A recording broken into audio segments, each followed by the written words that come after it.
విద్యాభివృద్ధికి, అనాథ నిరుపేద పిల్లల అభ్యున్నతికి రిలయబుల్ ట్రస్ట్ చేయూతనిస్తుందని ఆ ట్రస్ట్ మేనేజింగ్ ట్రస్టీ తుపాకుల రవి తెలిపారు. అబ్దుల్లాపూర్ మెట్లో యువత ఫౌండేషన్ ఆధ్వర్యంలో 55 మంది పిల్లలకు 1,50,000 విలువైన స్కూల్ కిట్లు, వారి పోషణకు నిత్యావసర సరుకులు ఆయన చేతుల మీదుగా బుధవారం పంపిణీ చేసి మాట్లాడారు. ఆకలితో ఉన్నవారికి, అభాగ్యులకు సేవ చేయాలనే సంకల్పంతో తాను కొందరు మిత్రులం కలిసి రిలయబుల్ ట్రస్టును స్థాపించి సేవా కార్యక్రమాలను నిర్వహిస్తున్నామని అన్నారు. విద్యా అభివృద్ధికి, అనాథ నిరుపేద పిల్లల అభ్యున్నతికి రిలయబుల్ ట్రస్ట్ చేయూతనిస్తుందని ఆ ట్రస్ట్ మేనేజింగ్ ట్రస్టీ తుపాకుల రవి తెలిపారు.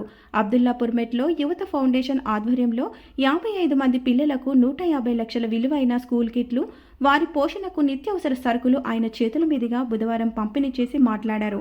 ఆకలితో ఉన్నవారికి, అభాగ్యులకు సేవ చేయాలనే సంకల్పంతో తాను కొందరు మిత్రులం కలిసి రిలయబుల్ ట్రస్ట్ను స్థాపించి సేవా కార్యక్రమాలు నిర్వహిస్తున్నామని తెలిపారు.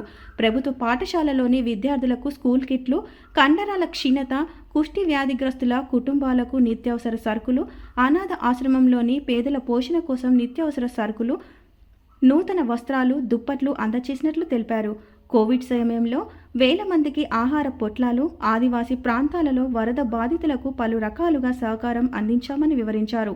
ప్రతి ఒక్కరూ తమకు చేతనైనంత ఇతరులకు సాయం చేయాలని కోరారు.